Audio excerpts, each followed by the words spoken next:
Eh bien, bonjour les gourmands et les gourmandes. Apparemment, ça a bien plu, donc je continue le concept histoire de recettes.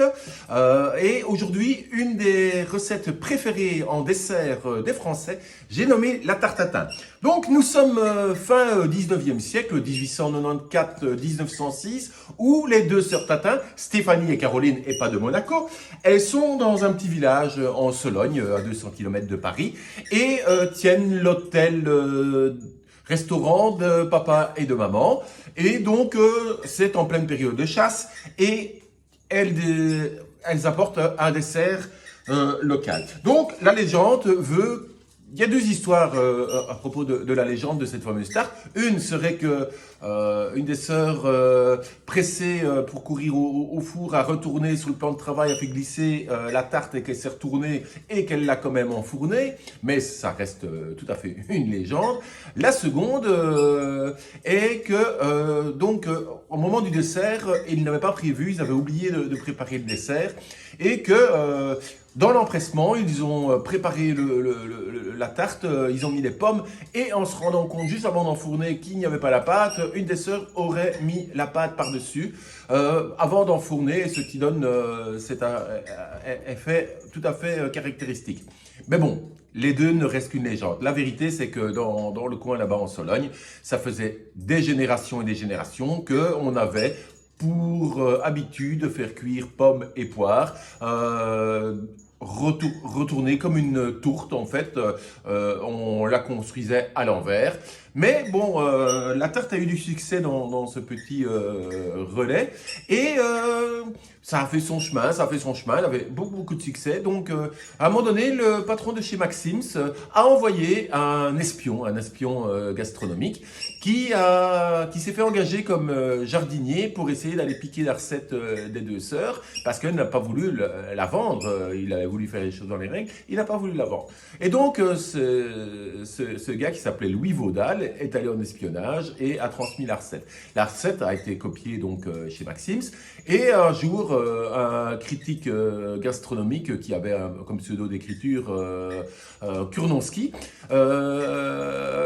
est allé voir un petit peu comment ça se passait en réel et a publié sur cette fameuse tarte et lui a rendu hommage aux deux sœurs qui avaient vulgarisé cette recette. Et donc il l'a appelée la tarte des sœurs Tatin, qui est restée comme la fameuse tarte tatin. Donc, c'est pas une recette très compliquée en soi, mais on peut la décliner de différentes façons. Je vais vous montrer ma façon personnelle. Donc, avant tout, il faut des belles pommes. Donc ça, ce sont des pommes du verger. Je vais rajouter par rapport à la recette originale un peu de miel de pays, une pincée de sel, du beurre et du sucre raffiné. Je fais l'impasse, ce sera l'objet d'une prochaine recette de la pâte brisée, absolument de la pâte brisée. Cette fois-ci, je l'ai acheté en supermarché, j'ai fait le gros fainéant. Donc je vous montre comment on prépare ça. Alors, on démarre un caramel à sec. Donc ici 200-250 grammes. Bon, en fait, je me base à ma dosette qui est mon petit bol de sucre et on le démarre à feu vif, mais pas à fond. Le but est d'atteindre une coloration et donc j'ai mis une petite pincée de sel et de faire fondre en tournant pour ne pas avoir des différences de coloration et ne pas que ça attache. Donc, on y va. Ça peut prendre un certain temps. Hein. Voilà. Ça commence à fondre, pas encore à colorer, mais à fondre gentiment. Et le sucre va devenir tout doucement blond. Voilà, on y est presque. Il y a encore des petits morceaux, mais on continue, on continue. Surtout aller chercher sur les bords. Voilà. Tout le sucre est fondu. Il reste un peu sur les bords, mais ça va venir également. Et c'est le moment où on rajoute, voilà, ça commence à frémir et on rajoute une belle plotche de beurre. Voilà.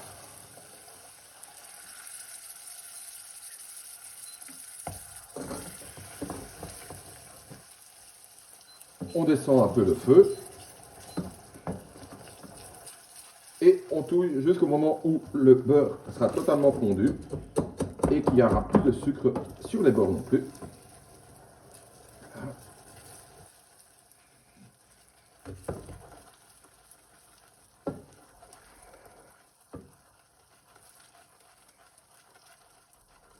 Regardez ça, quelle onctuosité.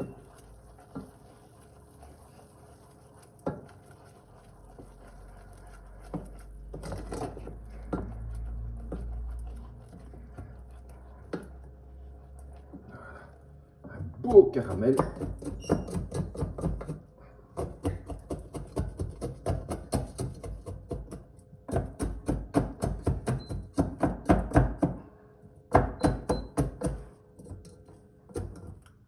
Le moment est venu de préparer mes pommes avec mon outil magique. Vous pouvez très bien le faire à l'économe et les couper en fines tranches. Mais moi j'aime bien utiliser cet appareil, c'est amusant, c'est comique. Donc voilà, c'est une vis sans fin.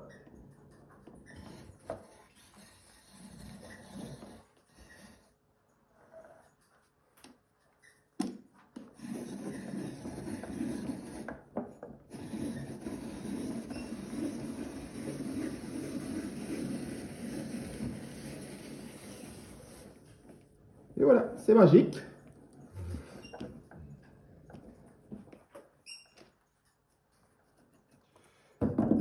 On a des rondelles.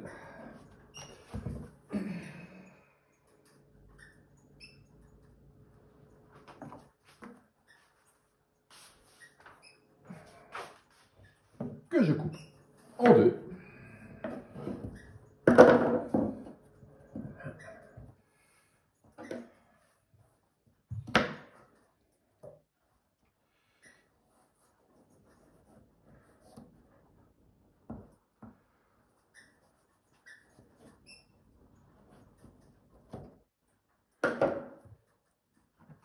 Je rajoute une bonne cuillerée de miel dans mon caramel.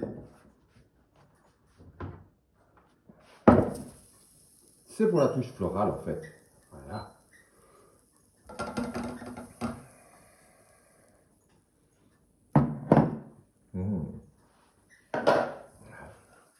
On dilue le tout.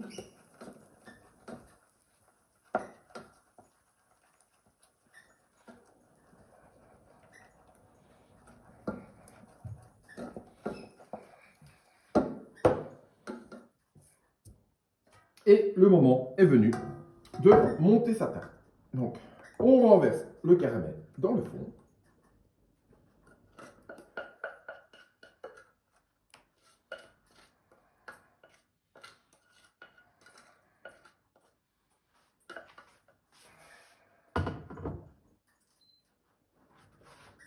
Et puis, on n'a plus qu'à dresser avec ces pommes.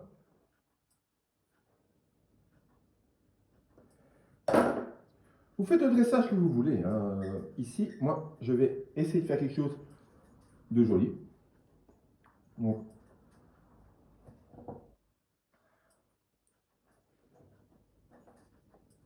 je mets toutes mes rondelles les unes à côté des autres. J'ai fini de remplir. Il me reste encore un peu de caramel beurre salé dans le poêlon que je vais mettre ici, mais je vais rediluer pour qu'il soit un tout petit peu plus liquide. Et après, il faut enfourner à 180 degrés. Régulièrement, moi, ce que je fais, je viens mettre une assiette et appuyer pour comprimer, pour que les espaces se comblent pendant que ça compote.